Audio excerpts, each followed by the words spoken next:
segment is gonna be about keeping it real. Mhm. What's going on, man? It's your boy, this the best day of my life, man. Tomorrow's not promised. Go on and do your little dance while they're playing your song.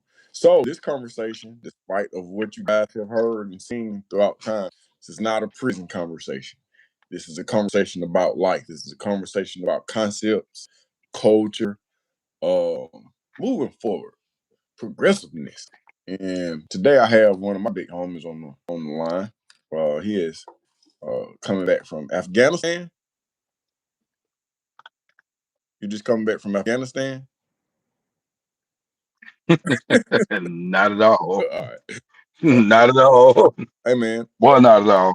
I heard that freedom was a choice, man. I heard that freedom was a choice. But I want to talk to you today about something that is very serious, man. And that is I guess is it black culture or um I don't know, some of the habits that we have today, man, seem to be kind of weird. That's Big D. Let me see if Big D want to join in with us. Big D. What's going on? No, but man, I'm on live with Omar Howard right now. I don't know if you want to join in on this or if you on the way to one of your good paying jobs.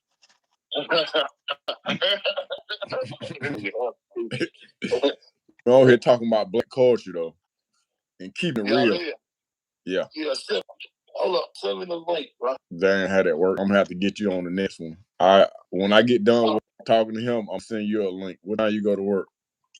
Shit, I go to work late at night, like 12. Right. I'm finna go on there and check it out, though. Okay, that's a bet. Yeah.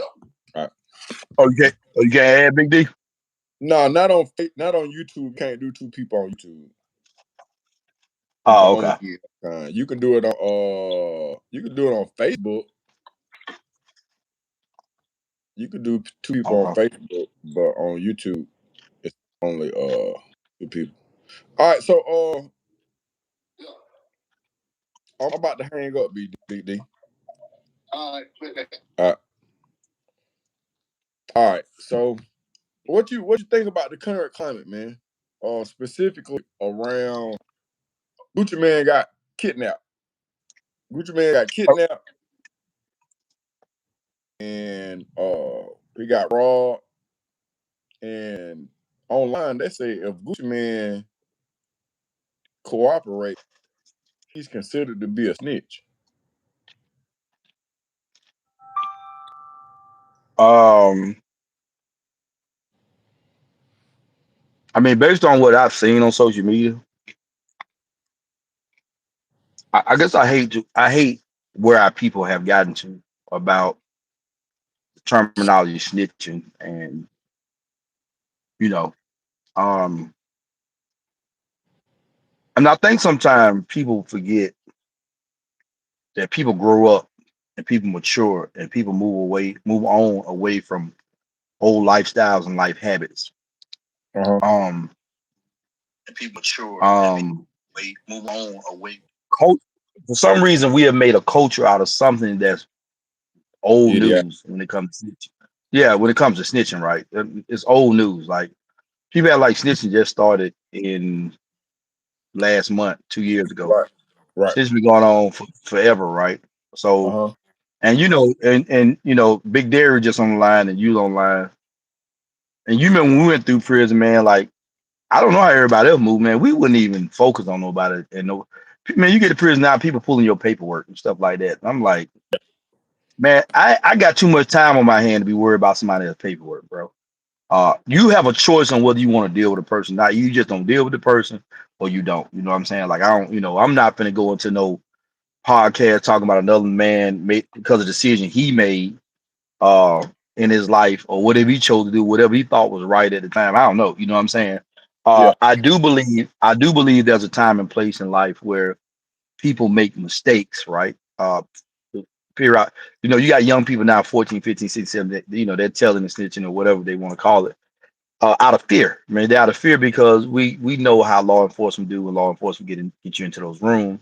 Right. And psychologically they start putting, people against each other and creating narratives, or they even go in there, and lie, like, oh yeah, he telling on you, and so that causes another person to come. So it causes a lot of tension right there, and it turned friend. Sometimes it have turned friends against each other.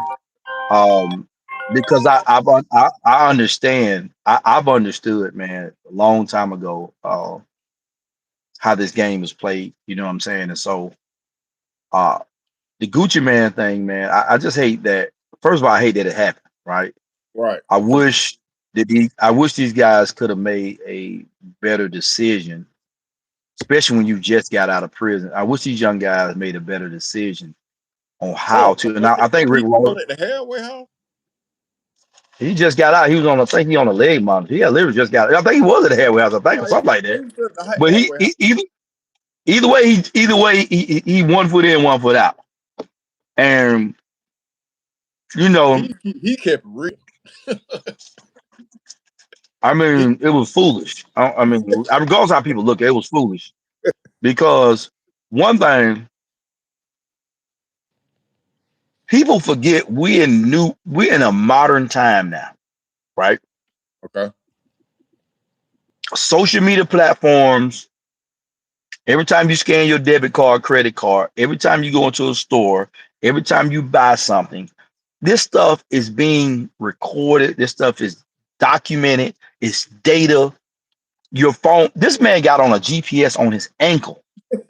First of all, Yeah. you know what I'm saying. First of all, so it puts you at the scene of crime, whether you the one did it or you wasn't did it. It still puts you at the scene of crime. You already know because you're a convicted felon and because you've been in prison and because you already you associated with it, whether it was your dad or did either way, and your name is tagged to it. It was your contract, right?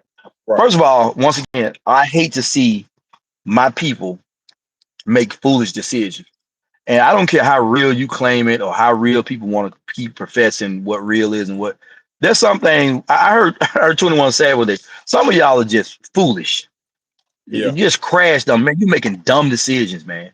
Now you just jeopardize your life, possibly a life sentence, possibly a life sentence.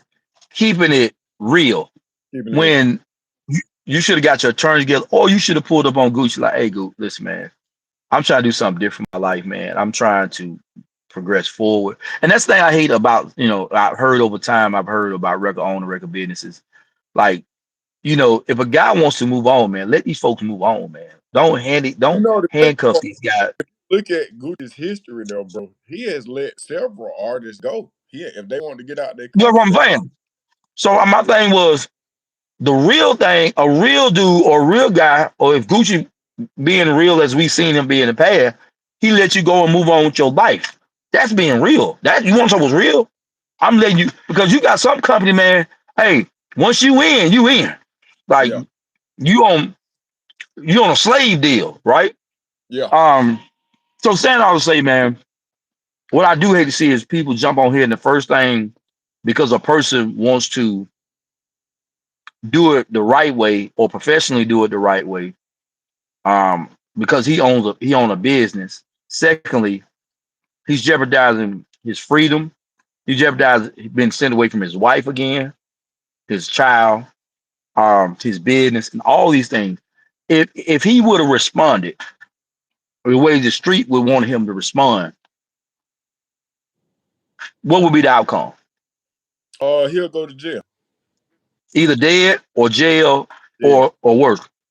Um, and I think that was a real bold move, man, to do everything you did, rob the guy, record what you're doing. Uh, Also, other guys who have um, careers jeopardize their careers being so-called loyal to you. And now because of your action, that's why I said, man, life is about choice, and your choice sometimes affect other people, right? I mean, And so daddy. it's unfortunate. His daddy, his partner who has a business, has a a career, a music career. Like a lot of people's lives are jeopardized, and so many other young men uh who look up to you, man, see that as some will take it as, oh, he did the right thing. Some people like, man, bro, like we enjoyed your music. I'm not a person fan of the music, and I don't really listen to a lot of it. Um, uh, but other than that, man, other people see you as a way out of the system. You know what I'm saying? out of the way out the streets because of your music career. I think it's unfortunate, man, that we become the demise of our own people, bro. Like once again, you know, you hear me say that a lot, and I think Rick Ross said it best. Learn how to negotiate these things, bro. Learn how to go to people, man, and try to figure out a better way out this thing, man, than taking it doing the street way. I heard Gilly Cuz and Wally say, stop bringing that street stuff into the music business, bro. Stop bringing that street stuff into everything we do, man.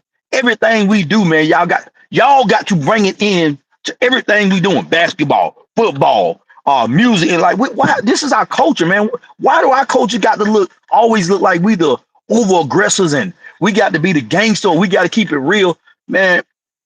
We're living in a time now, man, where you're not getting away with much no more, bro. And I don't know if everybody paying attention. And maybe everybody don't see the county jails are filled up. The prison cells are overcrowded. And listen, they're not stop putting y'all in there. They're putting you in there. So man, we gotta make better decisions, man. Like we gotta do better as men, man. Origin though, bro. I think that if we're going to seriously talk about change affecting the culture, bro, it's gotta be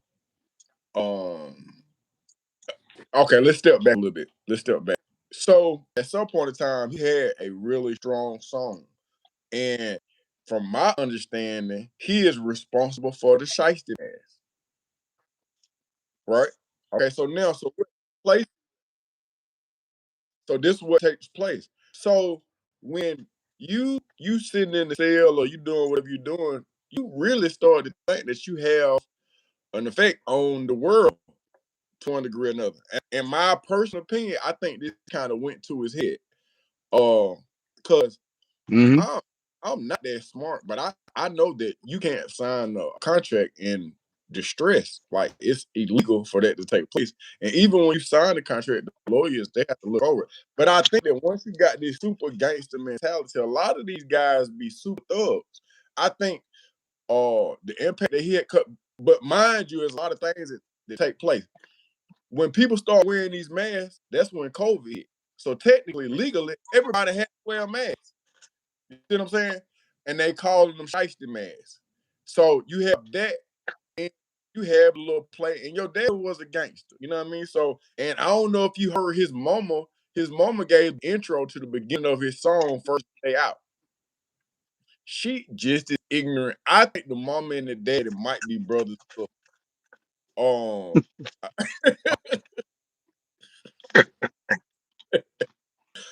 only saying that because you pushing your son towards gangster stuff. You telling your son to need you, they need a real one out here. No, we don't. We don't need no more real ones. We got all the real ones that we need. We can't take no more real ones. Keep all the real ones that you got. And I think these things just matriculate. But it goes back to what we allow into our You know what? You know the problem in our culture. You know one thing, Brother Butler, man. We are replacing manhood with we're replacing men of valor, men of integrity, men, you know, good men with men of ignorance, men of false identities. We replace what we're supposed to be as men to what we shouldn't be as men. I hate the fact that, you know, and you get women that have embraced this lifestyle too, right? Like, you know, you heard people that say like, my man got to have a little gangster in him. Like, I really want to understand, do y'all really know what y'all be asking for this when y'all be asking this stuff, man? Like, why can't you just have a good man? A man that has more moral and integrity and because when you ask him to be a gangster, like, do you really know what that means, right? When you start embracing words that has nothing good to it. Like there's nothing good to it. When you study the history of gangster, when you study the history of being a thug, when you study the history of being a nigga, when chicks don't understand the word bitch, like we've embraced everything that's been bad for our culture and we've made it like it's supposed to be good. The word doesn't change, man. Right. Why do we keep doing this, man? Like why won't we just call it what it is? You know, Pooh Ice, you messed up, bro. You did it the wrong way, homie. Like somewhere down the line, bro, somebody didn't guide you right, man. You know what I'm saying? And if his dad and his mom played a role in that, and some of the homies, man, like all of them play roles in that. But at the end of the day, bro, regardless of what influence, whatever little demon sitting on your shoulder, there's another one on your side probably telling you not to do it, right? And you got to listen to the better way of thinking, man, than possibly, man, this young man life is going to be thrown away, man. You know what I'm saying? And now we fall right into what a lot of people think of us, man. A lot of coaches think of us, bro. While we doing all this, other coaches, man, are thriving, man. And I'm not saying we have some very good black people, man, who are powerful, who are doing what they supposed to do. And that doesn't reflect on everybody, because what I'm saying, because there are some evil other coaches, other people and coaches that do evil stuff. I can't talk about everybody's coach. I can only talk about the people that I can identify with every day, because we need to be correcting our community of people. You know what I'm saying? And the choices that we make, because when you look inside the prison, we're the one filling up the prison. Yeah, we could talk about systemic racism, all that stuff there, but at the end of the day, life is about choice. We got to make better choices, bro. And a young man who's had a taste of what me and you've been chasing, trying to do the right thing, right? Trying to help kids and we're trying to do it the right way, and trying to get to a place where this young man at, and you allow a situation like this because somewhere your daddy should have been telling you, man, hey man, we're not gonna do it that way, bro. We're gonna get some attorneys, so we got the money to get some attorneys. Here's the thing. I think it starts small, bro. It starts like, my theory is this, is that critical thinking, the elements of emotional intelligence, and I would even go as far as say anger management needs to be taught at the pre-K level, and not just those elements. You also got to understand where the world is at. We just had an argument about if Magic City should be able to host a game night for the Atlanta Hawks, and this was a big argument. Like, you had people that were really saying, "Oh, y'all should let them have it." So then in my mind, I'm just like, bro, I like your music. Like, I'm paying attention to what you're saying, and you are fighting to have Magic City to come and host. Why do I want a 6, 7, or 8? Why do I want a young lady to be exposed to this mindset? Why do I even want to plant a seed that it's okay for her to what's Magic City, Daddy? Why are we doing it? But this it's accepted. It's accepted, and it's the norm right now. Go ahead. No, so I think what everybody got to understand, man, is that we live in a society, bro, where a person has a right not to agree with what they was proposing, right? We have people who really believe in their faith, and you got people that don't even have a faith that still have somewhat morale or what they consider to be right that didn't agree with it. You know what I'm saying? And people on the other side, because of the society we live in, people have a right to, that's what they want to entertain. Okay. Oh, put a pin in it. They have a right to agree with it. Okay, if you have the right to agree with it, that's that decision. That's right there. You got to nip that in the bud, or everything that come out of that, it coincides with it. If you're willing to accept a little cocaine on your chicken, then be prepared to a little what? A little cocaine. That's it. That's whenever I certain things, I think about it as cocaine or fentanyl. It's just a little fentanyl. That's it. When you turn on the radio, you can turn on 97.5 The Beat, V103, 96.3. I guarantee you, and I'm no psychic, you can turn those stations on right now, and you're going to hear black people killing black people. But you're going to hear Home Depot advertise. You're going to hear the lawyers advertise. You're going to hear Coca-Cola advertise. It is the destruction of black people is culturally accepted, and it's promoted, and we're not having these hard conversations. I didn't mean to interrupt you. Go ahead, bro. I want to back up real quick. I want to back it because I don't want to jump off something you said. So you talk about the snitching allegation. and some, you know, I see a couple of, you know, response there. So it might seem like we were jumping all over the place, but what we were trying to do is do a whole round of what contradiction or what's wrong with our community and our culture. About the snitching thing like this, once again, I think what people need to understand, what we think is snitch. I don't care how long you lived in the hood or the street or whatever, man. Once you cross over, man, you start living a professional life, man. You know, Bun B wife got robbed, right? They broke in the house and they robbed Bun B wife. Did you know about that? So did you? Yeah, and a lot of people was mad at him because he testified against a person. I'm saying to myself, like, what are y'all mad because this man has a life, a career. He owns some great businesses. He's a professor. What y'all did not want him? Like, he's not in the hood no more, bro. Like, what are we doing, man?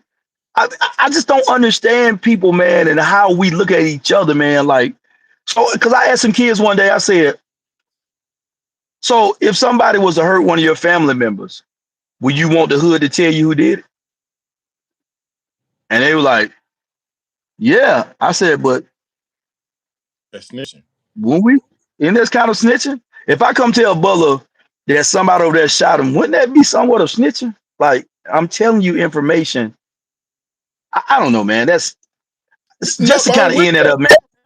Yeah, I just think, man, like we choose, we pick and choose what we want to consider, but people didn't understand snitch. Snitch is me and Butler decide to go commit a crime, right? And I try to wiggle my way out of the crime by trying to do something like that. But if you come into my house and now as a pro, I break into your house as a law-abiding citizen now, and you find out it's me by your ringtone and you call the police, how is that snitching, bro? Hey, listen, me and you ain't came together to commit no crime together. I committed a crime against you. Now, what you can do with that. Well, I already know your answer. I'm gonna take a step back. Here's where I'm at. If you don't break no law, guess what? Can't nobody do on you. Can't nobody snitch on you if you don't. That the only way that you can guarantee that nobody's going to snitch on you is to not break a law. Okay, so also if we just looking at the numbers, 80% of the people that saying don't snitch, they be snitching. They be snitching. So and instead of saying not snitch, it's like, do you want a little cocaine or do you want a little fentanyl? Why is we even doing drugs? Why is we even? I'm calling the police. I don't care nothing about who you is, what you got going on. Don't come in my neighborhood. If I see you, I will call the police out of practice. If I think you breaking the law, I call the police on you. I don't care nothing Prime example. I do not care. Let me give you a couple examples of something, bro. So it's a guy in Augusta, right? He is breaking his car. He keeping it real, protecting my family. I'm protecting my house. I'm shooting. Guess where he at right now? He in jail. County jail, right? Yeah. So all I'm saying, you don't want him to call the police. You want him to He took it in his own hand. He took it in his own hand. He shot. So is he real? No. I mean, like, at some point, man, like, I hate that we made a culture out of snitching, man. I hate, because I don't hear Chinese people talking about it. I don't hear white people talking about it. I don't hear nobody else talking about it but us, man. Like, this is what I want to. I think that there are some conspirators that are behind this no snitching campaign to help us fill up the prisons. I think it's somebody's infiltrated the black culture, and they came up with Black Lives Matter. They came up with Stop Snitching. They came up with Keep It Real, Standing on Business. All this goofy stuff was created by the enemy. It had to be. Because there's no way that we came up with these things. They don't make sense, bro. They don't make sense at all. So me and you, check this out. So me and you in the car. You're a convicted felon. I'm a convicted felon, right? Both of us, me and you convicted felon. You did 10 years. I did 15 years, right? Both of us have careers. We have businesses. We very known in our community for doing community activist work. We work with our kids. We're trying to save our kids from going to prison for our demise. So, for instance, I consider you real. You were solid in prison, right? I was solid in prison, right? You didn't have no issues. You didn't have no issues, whatever. So we let one of our homies get in the car, right? Because we still rock with some people, man, that ain't got it all together yet. So there's hypothetically let's say hypothetically he has a car in the car. We're going to grab a bite to eat. Let's say we get profiled, right?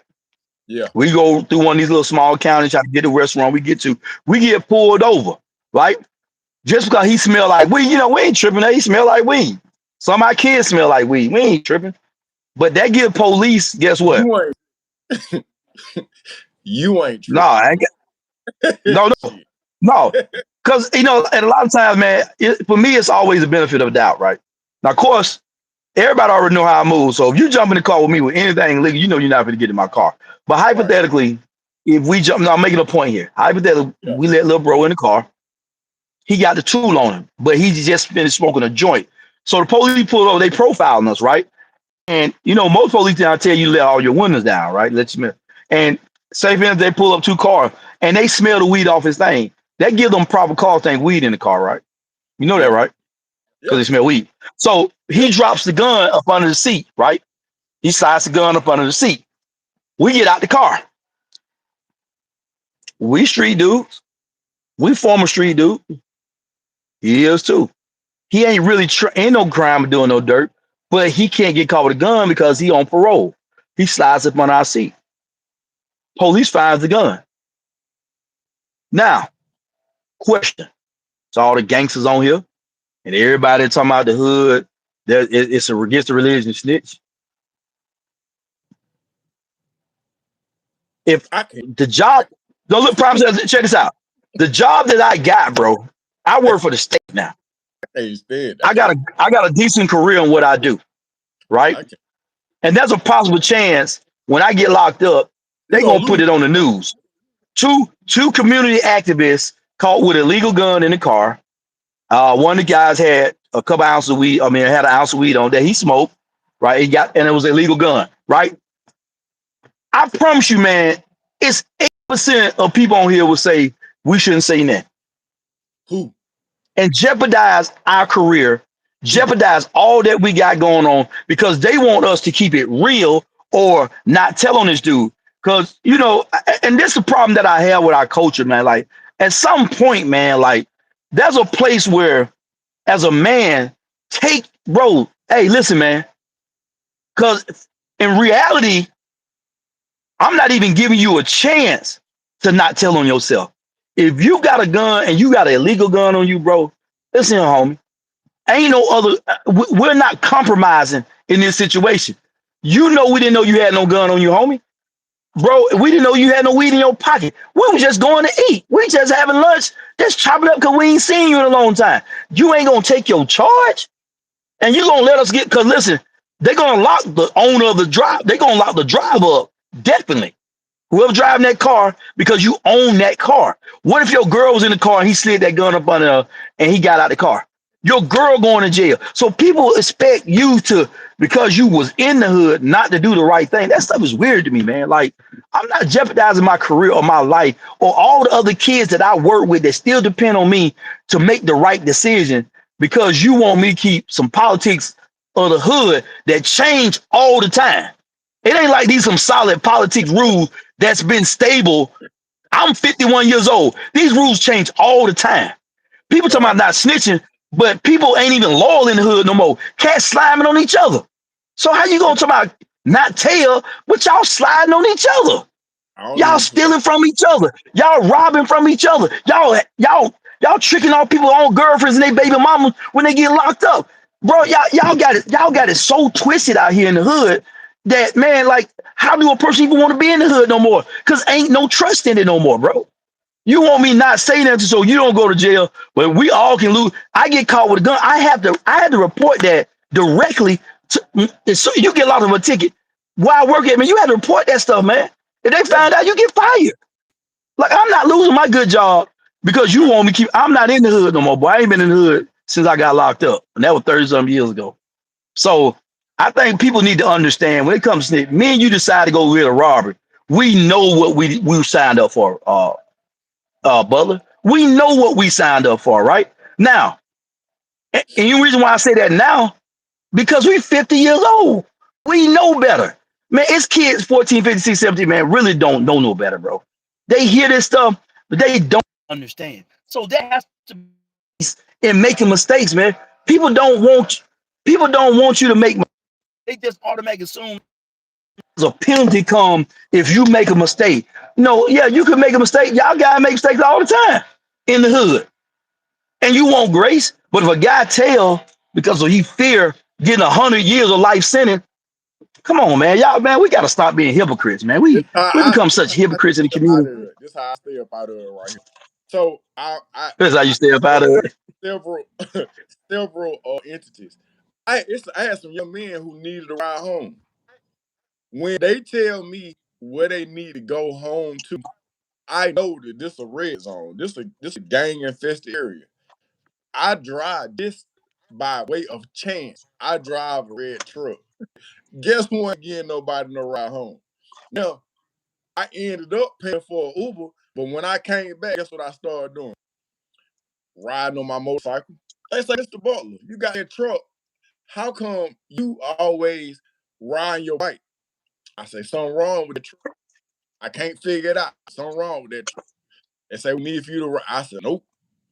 What I look like going to a gang area looking like a gang. And then I don't know what kind of beef you got. I love y'all to death, but I don't know what you didn't do. So I just stay up out of there. Don't nobody rob me. The only time and your truck is a business truck. Your truck is a business truck. It's a business truck. They ain't looking for that. They ain't looking for that. So I go to every measure to keep myself out of harm's way. I interview people sometimes and they'll talk about breaking. Oh, I as of lately been, hey man, I don't want to hear what you got going on. Don't talk to me about what you got going on. Don't put me in a situation where I got to be on your paperwork. Don't do that. Don't what I do think, brother, is so in reality for the world to understand where I stand at with my organization is I don't go into a lot of situations even thinking about being part of nobody's situation because everybody already know where I stand. I make that up front off rip, man. I'm advocating for my young men and young ladies every day, man, to stay out of prison, not to die, not to get themselves involved in things, man, that'll disrupt their life. You know, understand what's going on around you before you make certain decisions. You know what I'm saying? Before you decide to commit to a certain lifestyle, know what comes with it, man, because because I hate the fact, and I understand on both sides. Law enforcement gonna do what they do to solve a case. So they don't care if they jeopardize your child or put your child in a situation where if he snitch and his paperwork get to the guys down in prison, when he get to that prison, he's gonna get hurt or killed. They're not concerned with that. Their concern is we got to solve this case. And if it calls me and Butler to turn on each other, that's on us. We ain't got nothing to do with that, right? Yeah. They don't have to care, bro. They don't have to care, right? But you know who should care? The community should care. The homies should care, right? Y'all don't educate the little homies enough. And it's crazy. It don't even matter if you even educate them though, because you got some killers that don't went down the road who don't told. Thanks. And you know they known killers, and they killers in prison, and people don't say nothing to them. You know what I'm saying? So they pick and choose who they want to, who they want to, press on or whatever now and all that stuff. So but my thing for me, man, our culture got to readjust a lot of things, man. Like what we're focusing on, man, is not bringing value to our community. It's not bringing value to our people, man. It's not bringing value to our culture, man. You know what I'm saying? What's gonna happen in our community, man? We don't got to a point, man, that we love and it's been known throughout the last several years. When it comes to like when the these reality shows come on, right? The ratings go up because you know why? They like negativity, bro. They sell negativity, right? Yeah. Why, as a black man, I don't look at bad girls or housewives of it. I don't look at that, man, because to me, man, the impression that it makes on our black people, on our black women, on our young black men, man, I don't like it, bro. I don't accept it, man. I don't agree with it, man. I don't agree with none of that, man, because man, we already got a bad image, man, as it is. Why keep adding to that, man? Like I have a problem with that, man. So we gotta start educating ourselves, young brothers and sisters, or community. We gotta start educating ourselves, coming together, man, figuring out how we can buy some properties, how we can buy some real estate, how we can get better school education, how we can get our kids in school to be better educated, how can we pour resources back into the community and helping our young brothers and sisters, man, find a better place in life instead of trying to usher them and push them into a direction, man, that's going to cause more pain to our community, that's going to cause more generations to be disrupted, going to cause more generations of How? families. How? Well, I just told you, we got to educate. We got to educate ourselves, man. On No, to understand. me, I understand. Hold on. I yeah. understand that. Okay, so you talk to kids. I talked to a kid in your class that was in one of your programs. He had gang affiliation, but his parents had gang affiliation. And so my question is, what kind of conversation you have with him or his parents in order to get them to stop watching uh uh uh the basketball housewives or uh Well, stream. we got to take accountability, man. We all, as parents, got to take grandparents. A lot of us got to take accountability and responsibility because it's some people, man, and I've had kids that tell me this that I work with that like uh I said, how you and your mom and them doing, man? I don't know. My mom be on the phone all the time in the room. I don't know, right? So we have to take accountability for some of the choices we make because once again, the apple don't fall too far away from the tree, right? Those are facts. And so yeah, so we and the problem is you don't start raising kids when they become teenage. You got to start raising kids when they born. You got to start teaching them habits, good habits, while they're still infants and growing up. And I learned that through my own grandson. Learning him because I was in prison. My son, was but I'm just telling you, man, like we're gonna have to change the narrative, man, if we want to see a better society, better community, better I got culture, right? a question. Somebody posted and said, don't let him in the car if he has no business with all this in your car. I'm just saying hypothetically, we work with people all the time, man, that's on parole, probation, in gangs and stuff like that. We don't necessarily go out there with the intentions of knowing they got guns in the car or stuff like that. Yeah, of course, we have to probably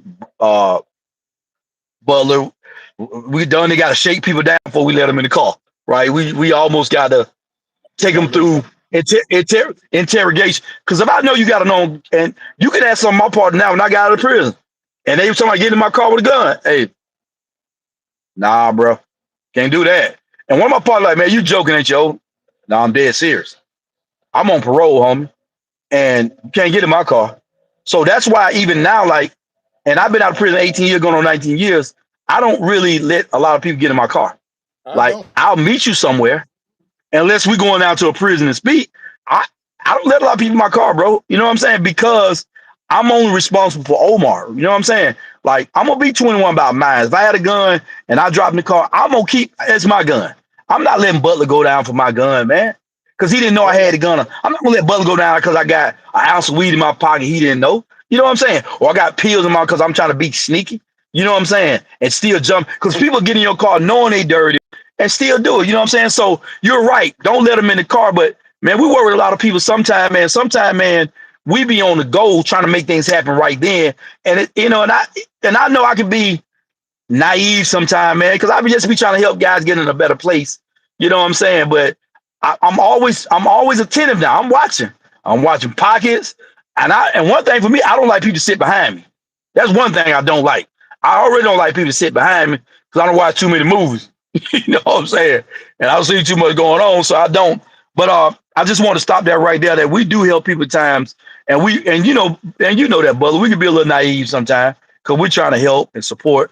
You know what I'm saying? But that's why we don't let a lot of people in our personal spaces or cars. That's And you true. know what I was telling you that even about remember I was telling you about that about the podcast. I said, bro, you can't let everybody in your house, homie. You know what I'm True. saying? Because That's true. And some of our since partners, they cool, then, huh? Since then, you have seen no interview come from my house. Since you said that. Mm-hmm. Yeah, it's just not that we don't love our brothers, man. It's just we on different playing fields, homie. I'm just doing a podcast. You know what I'm saying? I'm just because I think people misinterpret what you're trying to do, man. Like even though you listen to a lot of things, one of the things that you always post in there, what's the answer? You know what I'm saying? What's the answer? What's the answer to changing the narrative of the community? You know what I'm saying? And so I think for our culture, man, that's what we got to start doing is trying to figure out what's the answer. And I don't think you can ever give a perfect answer, but I think we can give some solutions that can help out things, in sporadic moments. You know what I'm saying? One of the kids told us the other day, we need more safe space for kids to go to where they can like not have a lot of issues going on. Cause there's a lot of kids out here don't want to be a part of nothing. But because of their community, they find themselves, constantly had to be involved in stuff. But some kids, if they can get in a positive environment, man, they would. You know what I'm saying? Basketball, football now, it's getting so expensive to run. A lot of parents are struggling. So a lot of parents can't get their kids in sports or athletic because not going to the gyms and stuff, it's expensive. Now most teams got to go out there and have fish fries and solicit for money. So a lot of our kids, a lot of our local government, I think, are going to have to start investing more money into like free programs. The local government not gonna be. We as a community got to start thinking different, bro. And it's the same thing with. And I know you go over here with I think on both sides. It's the same thing with churches, organizations, and we have this begging mentality. Like no way possible we'd be paying for a donor to church for 30 years. That's just not how it works. I think that if we're going through this thing and we really come to change, we cannot look at the blueprint that was laid before us and think that is the way to end all this, because that's not what's going on. I'm thinking that in our community, bro, even in the church, I think every church ought to be obligated to come up with at least 3 different businesses. You collecting all this money. I'm just thinking out loud. Hey, hold on, man. Somebody said I look like Cuba Gooding. Man, that was 30 minutes.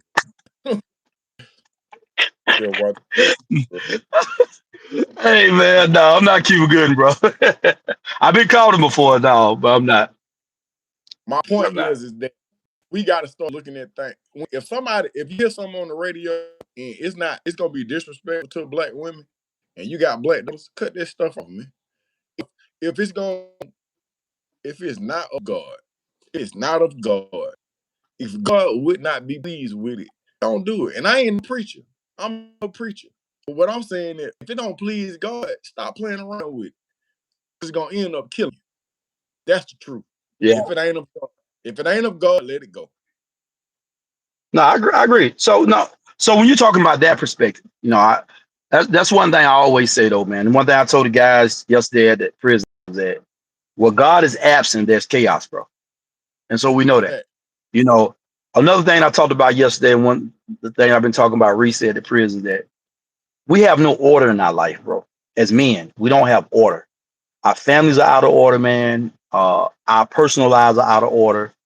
Our community is out of order. Our culture is out of order. Our government there's no order, man. So we got to start by having order in our own life, man. If you want to talk, you want to get to that perspective, man. When God created man, he created man first, man. He gave him responsibility, man. It was order. He made things, he aligned things up the way it's supposed to be, man. And then when we got distracted and moved on a different direction, man, we got out of order, man. If you look at your house, man, you could tell by your own house, man, if there's order, man. You could tell by your own personal life if you have order in your lives. And so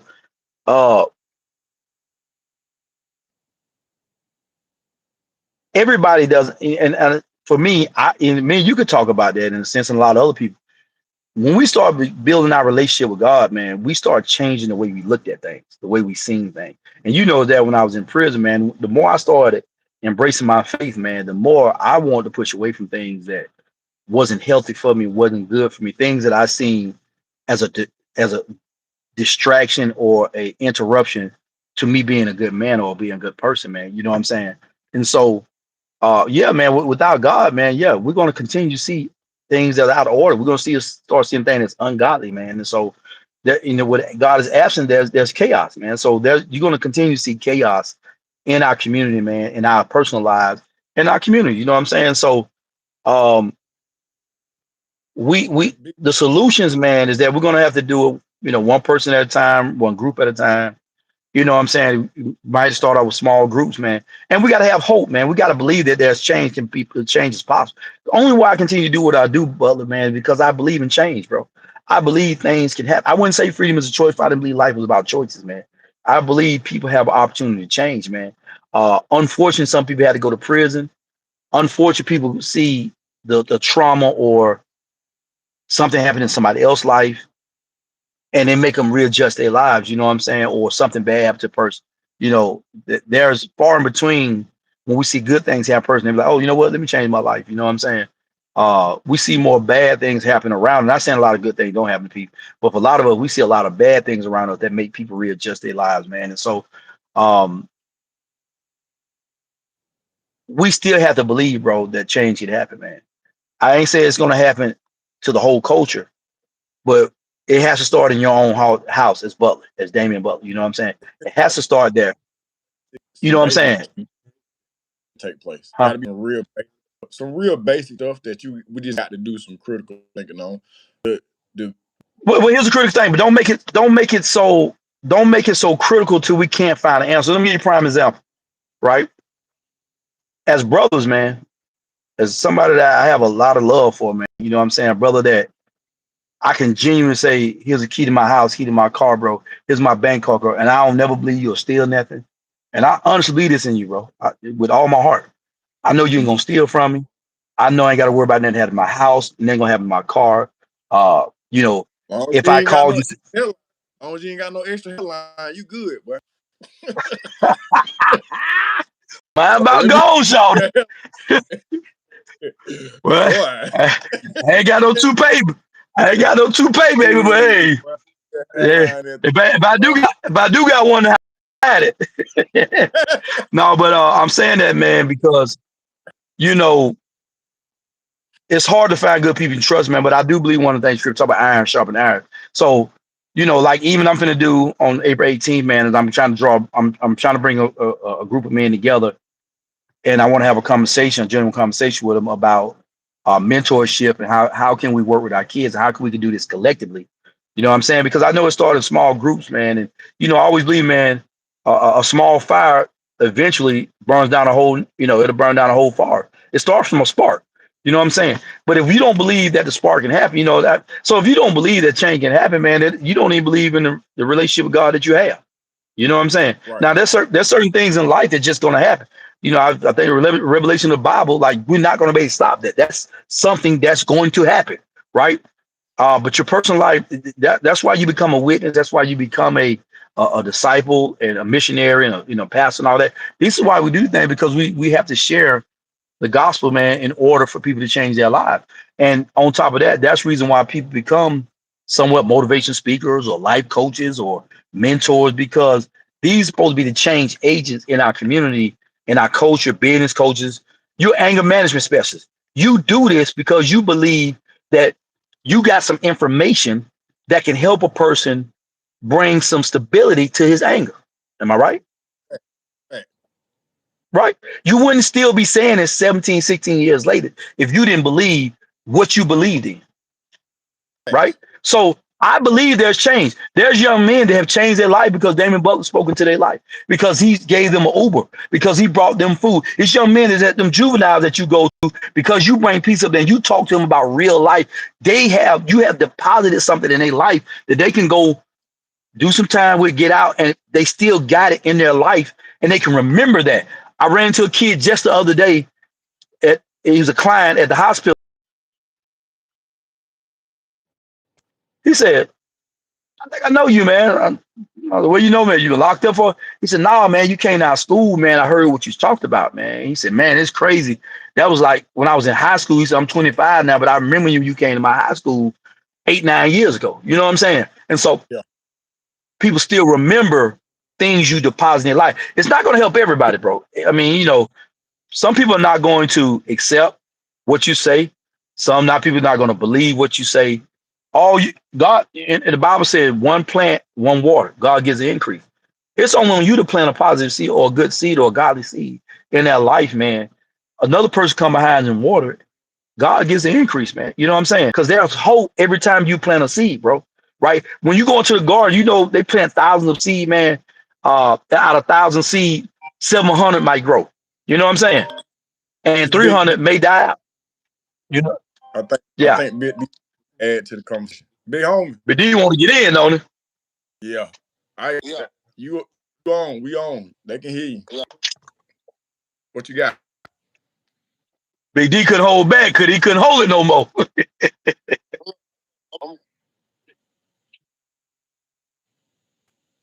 you wrote it down? What's up? Not much, man. We got go ahead. What you got for it, man? I see in the comments you said, what you said? We get to the root of the problem. We as Black people need to look deeper into the why. Yeah, exactly. I don't know if you know how this live will be, D, but you got to say something other than that. You got to add something. Nah, I'm sorry. Man, got the lie. All right, okay. I'm a bad lie because that's what blowing me off. Oh, nah, bro. What I'm saying, we got to look into the why. I was listening to like what you and Omar speaking on, which is true from both perspectives. You know what I mean? Why we at the point where we're at? And that's the question that we need to ask. Because, you know, his thing is, we don't got older, but that's not all three of us forget where we met at. Facts. This holier than thou. Yeah. Oh, no, go brother. 100. You know what I mean? Yeah. And we can look at it from whatever perspective we want to look at, but we met in that place. Yeah. Now with that said, now we done got old and tired. We don't want nobody to break off. Yeah. we took a bad situation. Yeah. It became better people for it. Yeah. But we already seen that in each other while we was there. That's why we rock with each other. Now that's true. Yeah. But here's the thing. What got us to the situation that we got? We in. We can't look at these young dudes and say, "Oh man, we're in this awful." It's just so easy to access it now.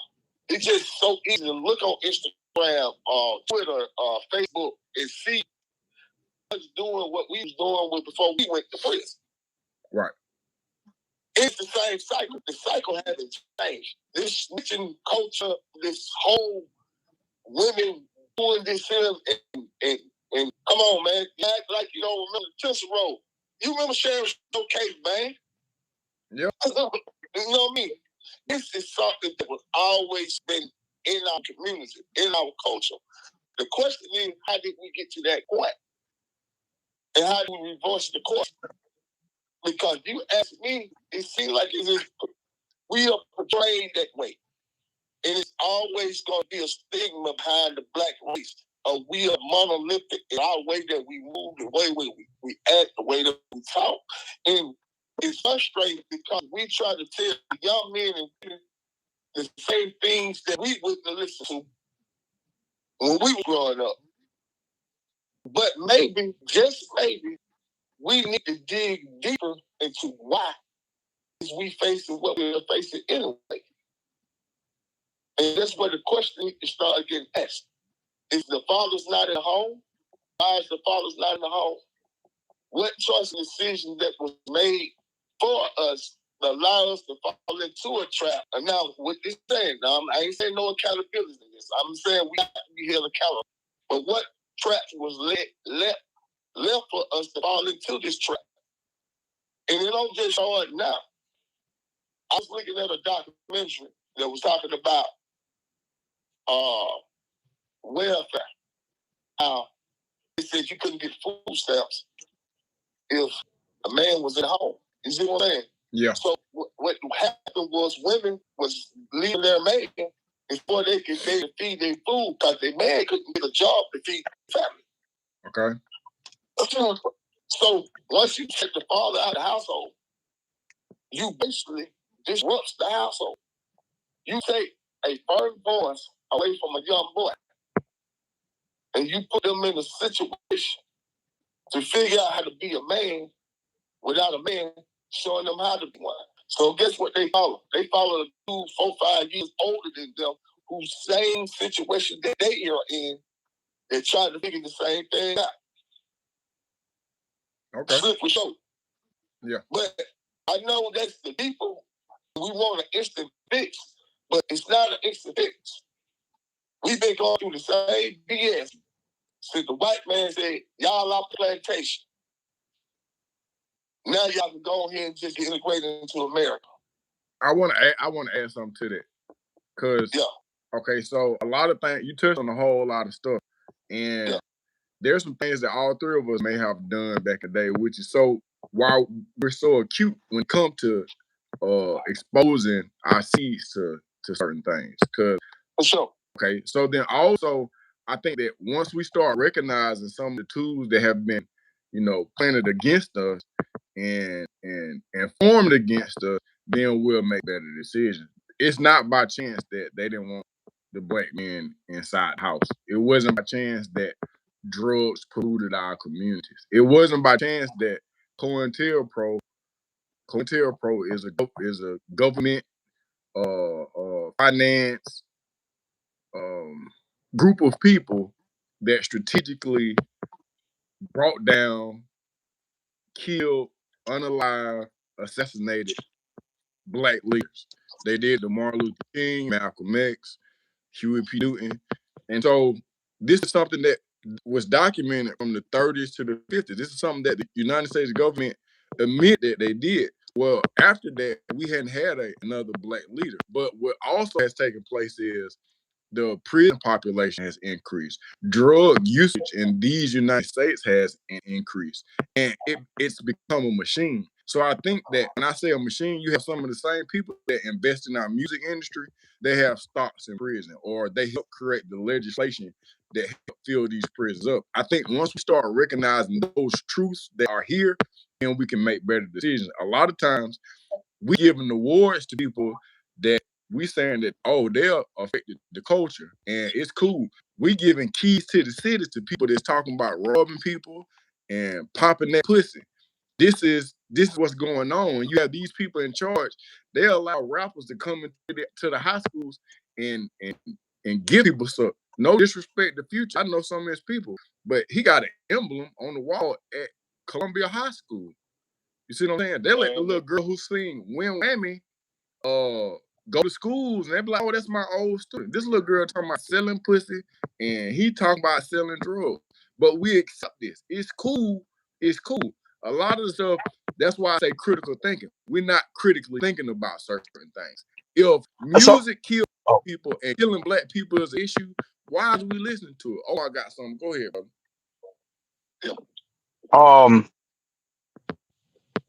The unfortunate thing about the great things that y'all said, man, is I don't think sometimes, because we talk from a perspective of we're at a certain age of our life where we think this way. The majority of our kids, bro, and even their parents, because they're younger, man, they don't give a damn about what you just said, bro. I know it.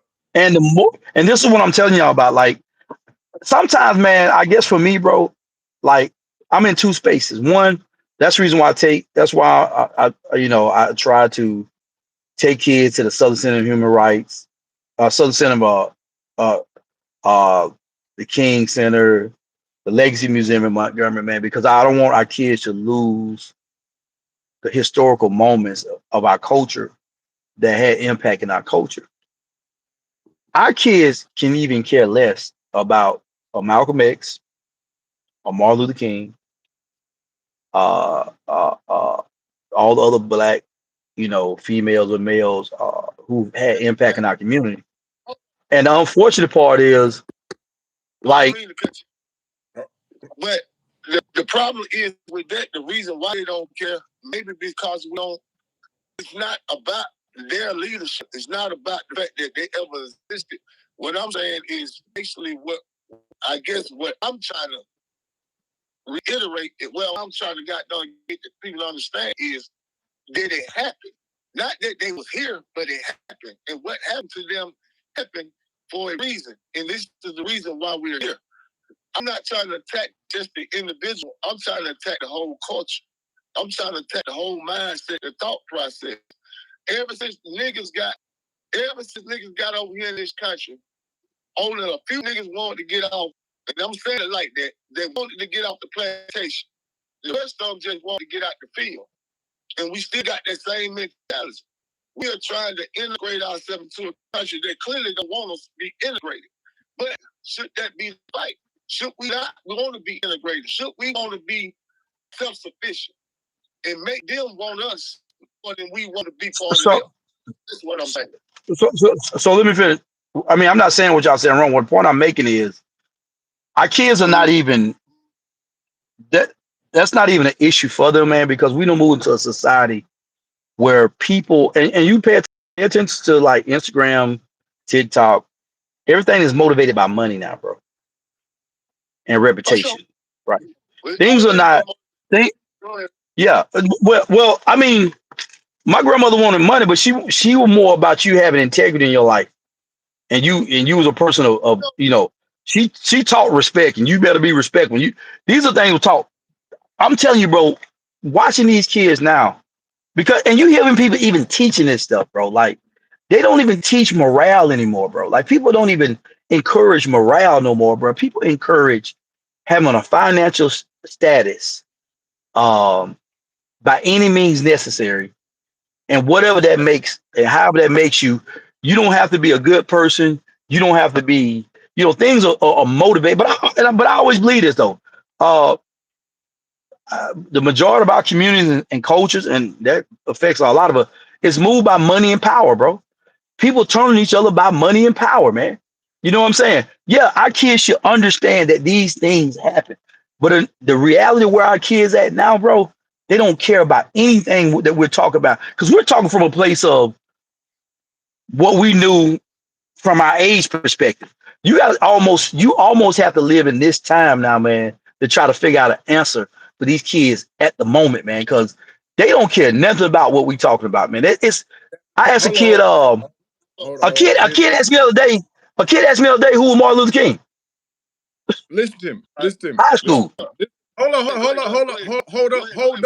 up, Big D, hold up. Here,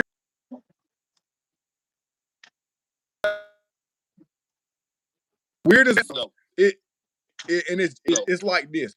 When you act with a kid, I had a kid try to dap me the other day. I'm not dapping you. Take my hand like a man. When you come into my presence, I gotta orchestrate what's going on. You ain't strong enough. I'm strong enough. Shake my hand. Pull your pants up. We ain't doing that. Come on, you ain't gotta cuss on me. I know you know all the work. I gotta bring you up to this level because you don't know. You have no idea what's going on. I'm responsible for educating you. I gotta put something on your mind. I don't give a damn what you ain't used to, what you ain't picking up. I gotta give you this. If I don't give you this, you're going to die.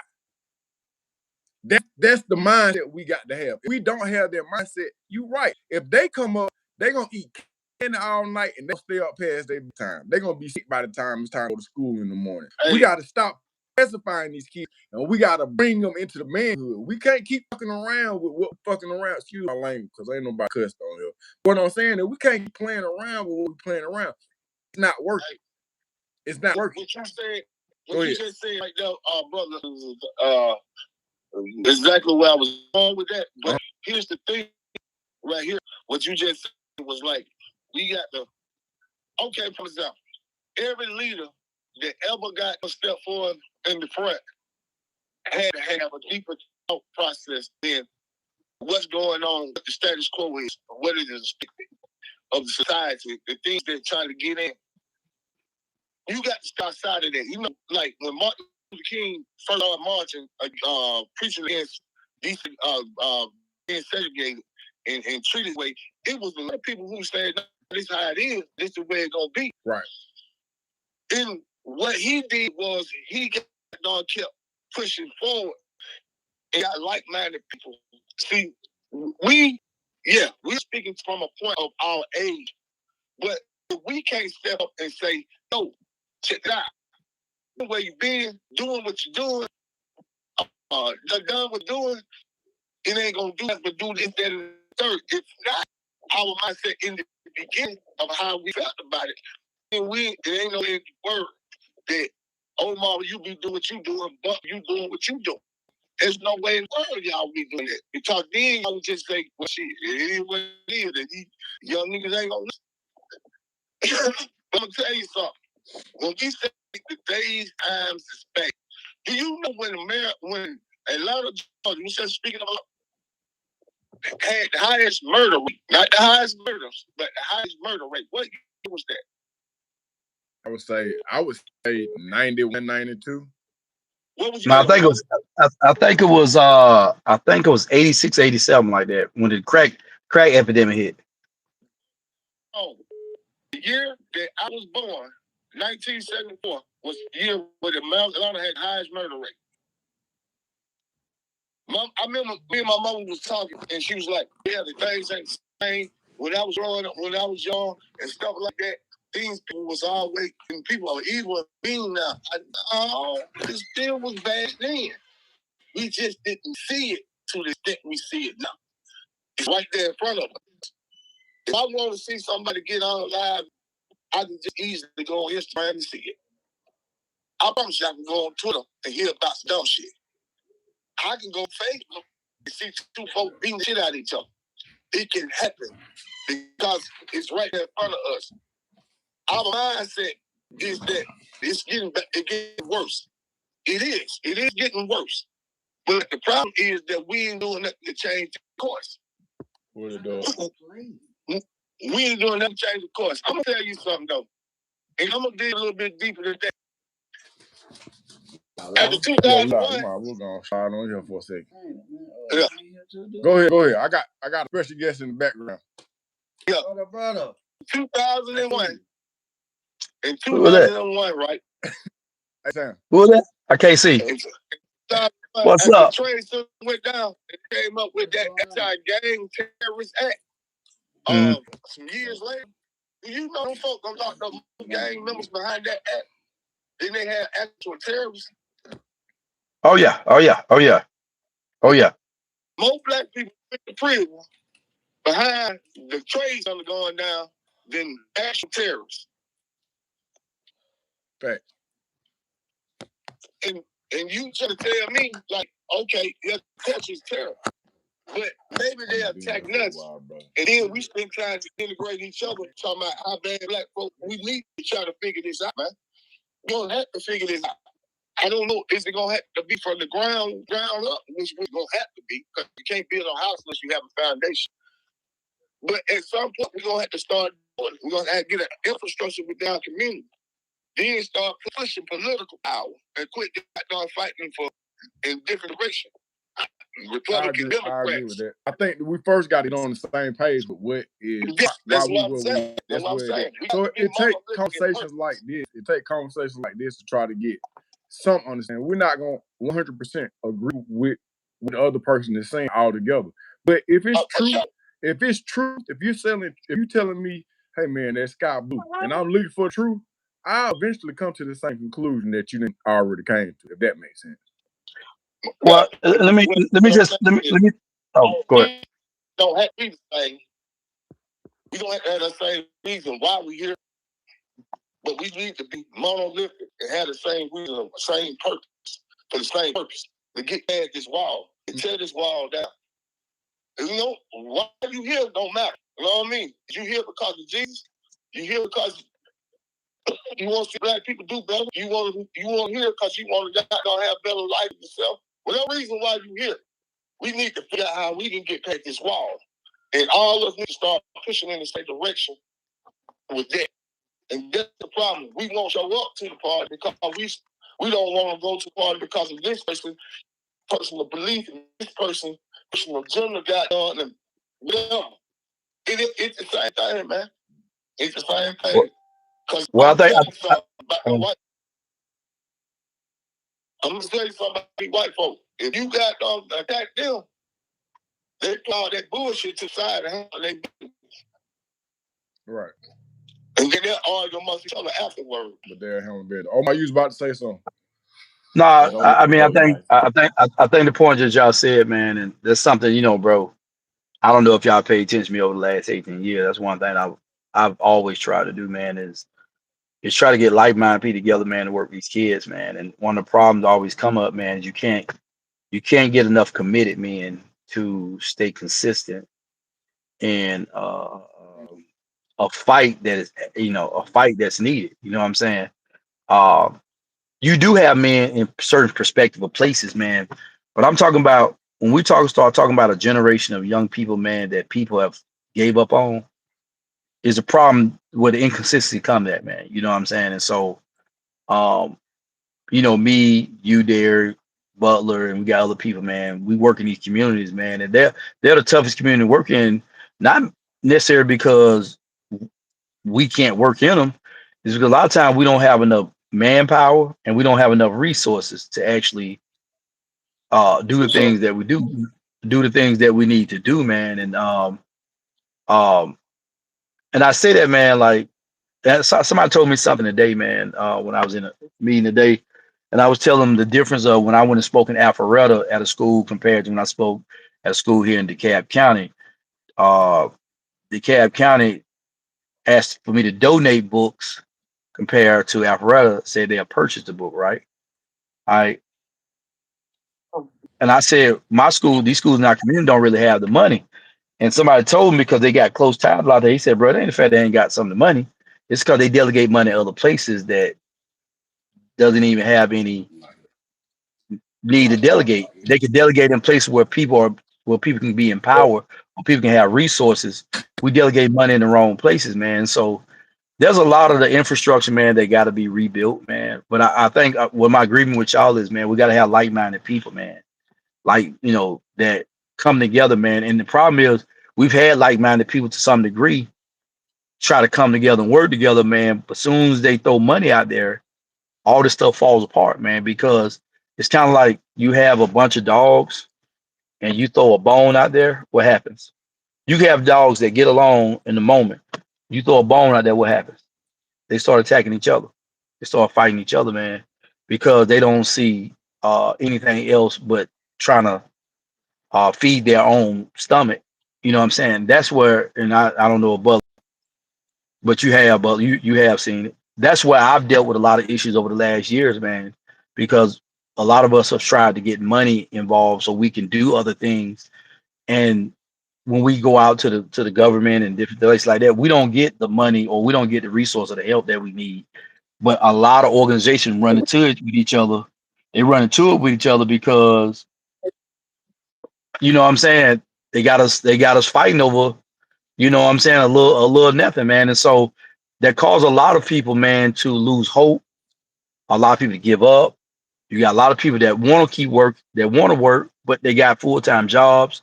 They're exhausted, man. So there's a lot of things in place right there, man. Uh, and we just got to figure out collectively, man, how do we get over that bridge, man, over that troubled water, man, without fighting. One thing about me that I've tried to do in my organization is I never really cared about the reputation of I did it all by myself with freedom as a choice. I know that the work is way bigger than Omar Howard or Freedom is a Choice. This is just a name for a nonprofit to try to get donations in. Me, I just been a face doing the things that I love to do and want to do more. Uh, it just you run into because I think about when I did some study of MLK and some of his march and some of his walks. There are a lot of people that look like him that didn't want him to march, didn't want him to put up the fight. Right. And to me, that's the more hurtful part for me as an African American male. That is people out there that look like me that don't care about the fight, don't care if I succeed, don't care if we're out here fighting to save young men that look like them. You know what I'm saying? Because at the end of the day, bro, I don't even, and it's not against anything that y'all said or anybody else.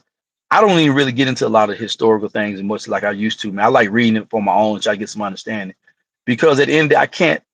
At the end of the day, I think there's a place, man. We have learned a lot, man, from the mistakes of the past and the bad tragedies that happened to our people. I can't even keep dwelling on that, man, because for me, like I can't. I'm all about not progressing forward, man, and reshaping that, man, and changing the narrative of that. I don't even keep bringing it up no more, man, because to me, I'm just lingering in a place, man, where at some point, man, at some point there has to be some accountability. You talked about fathers in the house, and we know that a lot of stuff was brought up there, so keep the fathers out of the house. But there's a lot of men that don't want to be in the house. Let's just keep it real, man. There's a lot of men that just don't want to be in the house. There's a lot of men. It's a lot of us as men because we wasn't raised right, or because we embraced what our peers did. We just want the screw for the moment. We didn't see the responsibility that came with having kids, right? So, there's a lot of finger pointing in a lot of places that rightfully so we can point the finger. But then there also comes some accountability about the choices that we made, man. And y'all know that. Man, I had a child way before I understood what kids were. And I wanted to be outside. I didn't want to be in the house trying to raise no baby. Bro, I was out of town selling dope. I was trying to do everything. I didn't understand. I didn't even understand. And I was told by some peers, like, man, you don't need to be having no baby at this age, young man. Like, come on, bro. Come on, man. You ain't ready for that. And man, it's just people out here recklessly having kids. And it's a lot of young men out here. And I'm gonna say a lot of them just don't know better or don't value fatherhood. And so they run from the responsibility. And I just actually told the mother that yesterday. I said, unfortunately, as mothers, y'all take on a heavy load, man. Y'all take on a lot of responsibility of raising children while we out here doing what we do and playing and kicking it. And then we come pick the kids up periodically. You know what I'm saying? So we also have to take blame that a lot of people didn't want to be in the house. You know what I'm saying? Just because a male in the house don't make him the best father. That's true. I agree with that. See, I think Valerie said, stop thinking in the past. Think about the future. Don't forget the past. Just don't dwell in it. So I agree with you on that aspect. But there are a lot of people, like you said, you talked to somebody who didn't know who Martin Luther King was. What I'm saying is if we don't pay attention to some of the strategies that have been used against us, then when they're used again, we won't recognize them. You know what I'm saying? So a lot of times people don't want to be good fathers because they hadn't seen good fathers. Now we talked about some of the TV shows that they playing right now that don't promote black fatherhood. It ain't the style. There's no status quo when it comes to these certain things. But at some point in time in our lives, bro, on Thursday nights at 8:00, bro, I could see a black doctor and a black lawyer raise black kids that was expected to go to a black college.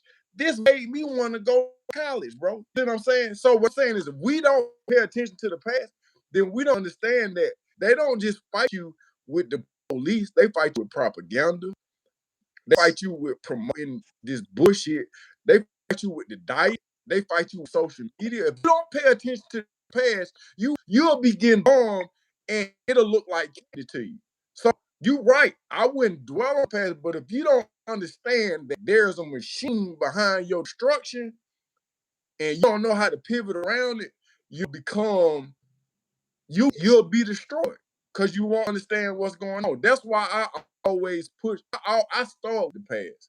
I start with the past because a lot of people don't understand some of the things. Even now, some people hear me, but they ain't paying attention. But I stand on truth, so that I'm gonna keep saying.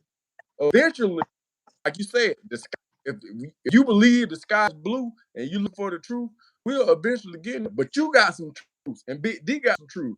We just got to keep conversing and keep growing and keep trying to figure out what's going on. That's the only way we're going to be able to come to some sound conclusion. And then once we do that, we can start pushing other people in the right direction, if that makes sense. And what you just said, though, also, Butler, what you were saying is it might not come straight from us. It might spark the mind of the child that do resonate with the ones his age and change everything. Yeah. It don't have to be, you know what I mean? Yep. Omar, you a man, you know what I mean? You know the Bible. God told Abraham that he was going to father a nation. How many kids Abraham had? Father nation. Yeah. Father nation. Yeah. Yeah. But how many kids did he have, biological children that he had with his wife? What was it, 2? Oh, biological. Yeah, 1. No, he had with his concubine, 1. Yeah, 1 one biological. And he had 1 with his yeah, you just had a concubine. I was thinking something else. I was trying to use another word, but yeah. Is just because we are not reaching a multitude of people don't mean that we won't reach them by not preaching this same narrative. But that do better. By pushing that, So, we are trying to say, be that one mind to hear it and be able to resonate what we can't resonate to the young guy. Because I'm telling you, they ain't listening to us like that. Yeah. Promise you. But they would listen to their own peers. All right, so let me do this because I'm going up to the local juvenile. Do we have any conclusive thoughts from both of y'all? I like that. When in this conclusive thought, I'm asking for one solution. I'm asking for one solution that we can all agree upon that would be beneficial to us as a whole. I ain't ask you to tattoo it on your arm. Just give me one of your solutions so that we'll leave with something other than us spreading our equally thought about ideas, if that makes sense. April 18th, I'm gonna send both of y'all a flyer. I'm having a meeting. I'm drawing men in that want to mentor young men. It's gonna be started at 9 o'clock to 11:30. And my plea to y'all men is it's gonna be at Pseudo. I'm saying it's gonna be at Pseudo Bar Grill. We're gonna do a light breakfast. But my goal is to try to bring men together. And if we can commit to at least 3 to 6 months of mentoring some young men, that means checking in with them once, twice a week. We coming together and we doing field trips or whatever y'all want to title it for the next, at least for the summertime, getting them through the summer and building with them. And if they want to stay in there for the next 3 months, I live stream from this thing. I don't care. Hey, you can be live stream. Yeah, you can live stream. But here, I'm about to send it out to y'all today, man. I was talking to the brother yesterday. I'm actually got to pull up on him. Just got to get some more thoughts about it. But my goal is get men together. Since our goal is to get 20 to 25 men together, if not more. And with that, collectively, we're all going to find one person that we can mentor. And what we're going to start doing is going to Braves games. We're going to take them on, to the historical centers, Black historical centers, maybe some college, whatever resource we got to take to empower these young men through the next 90 to 120 days. I think this is the start of building onto everything that we're talking about. Because a lot of things we be talking about be the same, right? But and it just go back to what I said in Fur right before Derek came on. Is one plant the seed, one water. I'm not a historian. I don't read like that on a lot of stuff. I just know a little few things here, and I try to study a little bit more and more. But that's not my necessary place. So let's April 18th, brother, 9:30. I couldn't hear you breaking up. April 18th. I'm seeing you fly. Nah, I got 2 GDs. My bad. April 18th, brother. So that's one of my solutions. That's one of my solutions, brother. All right. I like. Can y'all agree on that? What you got? Yeah. Big, what you got? I think you need to start community workshops inside communities and start Black people able power within the community.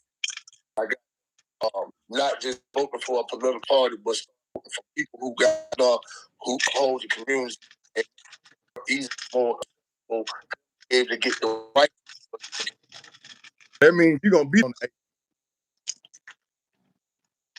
If I'm gonna be on the 8th, I'm gonna put it up on my calendar. Yeah. Because you know what I got going on. I know you work at nighttime, but this right around the corner from your job too. No, I work at nighttime this week. This on Saturday morning. Saturday morning. Saturday. I'm gonna see if I can work it out though. Go gonna work it out. Hey, guess what? Just because you don't make it there, bro, don't mean you can't be a part of it. Right. Yeah. Okay, look, I asked both of y'all. This is what I'm gonna add to the situation. Listen to me. I look really good in a pair of Jordans. I got a couple of them in the closet. But you know what? I just learned I'm a much stronger Scottie Pippen. But guess what? I'm gonna support Big D and what he got going on, and I'm gonna support Omar and what he got going on. That's one of my strong assets, is cause at 49, brother, I'm still teachable. So guess what? If you need me to help set up tables, if you need me to pass out flies, that's what I'm gonna do. Because I just came for the win. I ain't got to score. I just come for the win. That's all I want to do. And I think that a lot of us who have leadership qualities, sometimes we got to humble ourselves, man, and we got to pick up some trash. I don't know if that makes sense or not. Yeah. Some of us who have leadership qualities, sometimes, look, I'm going to take it to change. 2 seconds. Georgia. At one point, we was playing basketball, and I was shooting the ball. I was firing that stuff up. I'm talking about 3-pointers, 2-pointers, everything, point guard, everything. And then I got into a dorm. Well, first, Lemon Head punched me in my mouth. And then, but then I turned into like a real forward. I started grabbing rebounds. I started passing the ball. And guess what I started doing? I started winning. But at some point in time, I thought I had to do everything. I ain't got to do everything. It's enough strong black men around, man, where I play my role, bro. We can get something done. Sometimes it's important for me to cut my motherfucking microphone off so that we can focus in on one person. Did that make sense? Yeah, it makes a lot of sense. I think real quick. All right. It makes sense. Real quickly, Butler. Just respond to you respond to a couple of these questions on here. Yeah, respond to a couple of those questions, right? Because I think people had a few points. Thinking of this, another race can't have businesses in our communities and thrive. Why don't we thrive in business in their neighborhoods? One said, what was another said? I can't read that good. I can't see your boy. I'm starting. We're gonna go all the way. Okay, look, we have to by force take our kids and community back. I agree with that, but it has to be done. It can't just go in and strong arm these folks. It be done. We smarter than them, so it has to be done strategically. Random said, all you immigrant post playing, y'all. Okay, I'm not. That ain't what we on. Valerie, also, black people are scared to up for what's really right for our community. I agree with you, Valerie. Valerie said black people are scared to stand up for what's really right for our communities. I agree with it wholeheartedly. Men have to be men and women have to be women. I definitely agree with that. Let me see. Nicole, I think they say Nicole said, we're not scared, just hesitant. We don't want to build for those mountain people to destroy. That's all. I can understand that. I don't know what you mean, bro, but I know it ain't on your diet. I know it ain't on your diet. Because you just popping them things. Valerie said, everybody is too busy trying to be the big boss, putting back and community, everybody has to play their position. That's what I'm on, bro. Give me a route run, man. Give me a route. Call the play. Look, Deion Sanders, that thing. I should do that bitch all day. Call the play and let that play make sense so I can run the ball. I'm with that. Tyler, my people. Tyler said, don't forget what they did to China with opium centuries ago.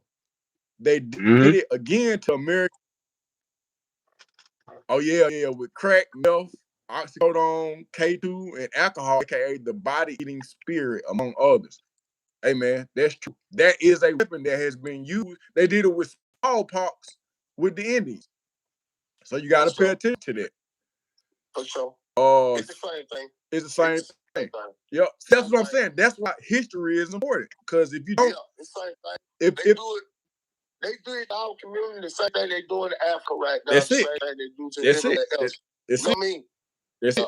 But we'll look at the prison system and say that people are overdosing and fentanyl killing people. Hey, man, it's a strategy, man, and it's working. Go ahead. Stop right there. Oh. Because that way we won't never get fight up. All right. We won't skip them. Omar, what you about to say? One quick thing, man. The problem about, and I'm with the strong, you know, taking the community back and like that. The problem about with taking our community back, y'all, is that a lot of people that we're going to have to take it back from is people that look like us. Yeah, I think the only reason you're gonna have to fight this, but I think that a lot of people they're gonna shy away from the truth, and it's gonna battle. But I think internally, because I used to be no, that's a reality. guy. I used to be ignorant. That's a real talk, though, bro. Yeah, you right. I agree with you, but there was a time when you would have been talking that because you've been saving people lives since we was in Chain Gang, Omar. That 30-some years ago, you were trying. I was like, man, that nigga with that good hair, man, with that horrible. Didn't stay with something. You see what I'm saying? I wasn't even raping nothing or trying to take nothing from nobody. You see what I'm saying? But I was like, this nigga think he look at him walking with his head up, fingernails clean. Who he think he is? And still clean. No, but listen what I'm saying, man. You know what? Now I'm gonna tell y'all some real stuff. You know what hurt me sometime, man? They do these buses at these hotels, right? They'll do a human trafficking bus at a hotel, right? They have 20 people up there, right? And 16 of them be black people, right? 16 of them be black people, right? They do major drug busts. And there's people that look like us, right? So a lot of change has to start in our community. Like, it's unfortunate, man. You got to weave out some of these bad roots, right? You're going to have to weave them out.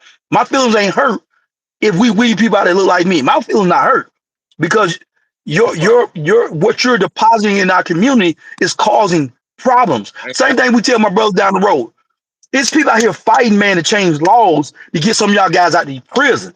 Y'all got to change the narrative, bro. Y'all can't keep killing each other, extorting each other, and doing the crazies, man, because you're giving the people the fuel to say, no, don't let these animals out. No, these guys ain't animals. We got to change the narrative, but we give them fuel. Heavy D said on that song, he said they call us animals. I don't agree with them. I'm proving them wrong, but right is what you're proving them. That was a verse, man. That was one of the hardest verses, bro. You just quoted you old, bro. But I get what you saying. But he did say that. That was self-destruction, bro. Self-destruction, man. Listen, that was a hard song. That verse there, like, really, that verse hit me hard. That verse hit me hard because this is what we fight for every day. What if we had 10 rappers, the 10 top rappers in Atlanta come together with a 2026 self-destruction? The problem with that is they don't have it. The problem is you can't rap that song on your own album. You still talking the nonsense. You sending false messages. You know, so that's true. Hey man, I don't get into all that, man. Like, and I'm not saying, bro, everybody's perfect. And so I don't want people to misinterpret that, man. But at some point, somebody just said we have to stand up as men, man, and women, man, and demand the respect in our community. You just said in my neighborhood, you come in my neighborhood and start breaking my house car, you're going to jail, man. I'm weaving you out of here because you're causing havoc and destruction. Man, you go in an apartment sometime, man, them folks done broken 100 cars, bro. 100 cars. Right. And then when you see some of these folks, I done been in these juvenile places, you know what they say? Man, they got y'all breaking in over 100 cars. And you done got locked up 10 times. Boy, like at some point, man, bro, man, them windows cost $300 a pop. There's a problem, man. You know what I'm saying? There's a problem. You know what I'm saying? You and listen, y'all. We can't build a house if the foundation. We can't build a house if the foundation is not stable and not right. Yeah. Right. Foundation is built on. Well, that's a whole nother topic. I know we were trying to get off that, man. I just, man, we got to work hard, man, as a community and come together. And those who are like-minded, man, whether you fall off or not, man. Listen, like you can get on this page, man, and y'all send y'all information, my brother, man. Like. Y'all come on here, man. Help. We need to come together, find solutions, and tangible solutions, things that we can put our hands on right now. We need lawyers. We need doctors because people need health benefit. You know, like there's so many solutions that we can offer, man. But if we don't come together collectively, and everybody ain't got to look for a pat on the back. Everybody ain't gonna be a spokesperson. Everybody ain't gonna be the face We just got to have people that have integrity, and I'm gonna say that key word, integrity, that stand on principles, and that's not gonna go left or right. That's why people. And I'm not a fan of Trump. But what Trump say he gonna do it. That's why a lot of people, you got people that agree with him. I don't agree with him. I think he's one of the most ignorant people in the world. But one thing about it, what he say he gonna do, that man been saying that before he even ran for president. That man said, if I run, I'm gonna run as a Republican. Because I know, and he did exactly what he said he was gonna do. We gotta be people of our word, man. If black people can't be people of their word, man, and stand on integrity, man, what are we standing on anymore? You know what I'm saying? So plant the positive seed, man. That's just something I just want to get that out there, man. I'm sorry. I know you gotta go. I gotta go too. Gotcha. You say you go. Okay. Hey, everybody in here, that's what I need you to do. Get up out of here. Hit that like button one time. Just hit it. All you gotta do is screen like this here. That's all you gotta do. Now, we're going in a new direction, man. We're gonna stay solution oriented. So we get off this page, man. Come up with a solution, man. Send it over to us. Because if we all on the same page, man, we can go in the same direction. I'm not gonna talk your head off. I appreciate everybody for coming in. I appreciate my big homie, two guys that I've appreciated since day one, man. And for Trump is a con man. For just coming in. But we out. Y'all got anything you want to close with? Yeah. Bro, what I'm talking about, hold on. Somebody said white man at work. Everything that man say, man, he be on it, man. Like he just, whether it's right or wrong, man, he's just gonna do it. We just gotta be people. What I'm saying is we gotta stand on what we say. If we say we're gonna stand up for our community, y'all, let's stand up for our community. If we say we're gonna take our community back, let's take our community back. If we say we're gonna help our young people, man, let's do it, man. Let's not shy away from that, man. Let's do what we say we do. If we say we kings and queens and all that, then let's stand in that, man. Let's stand in that. That's all I'm saying, bro. Yeah, that's all I'm saying. Big Cheese. Trump. I don't care nothing about Trump. That was just something I you. I know it. Later on, man. I appreciate it. He got good. Yeah. Man, yeah. I want my two, sir. I got you. Ah, man. I got you. Man, $2, bro. I did $2 off there, bro. I did $2. Love y'all, man. Right, God bless y'all, man. I appreciate y'all. We out, man. All right, homie. All right, bro. What? Hey, man, I appreciate y'all. This was live. I am gonna go through some of these comments though. Let me see. You can't make change in that community without economic empowerment, job.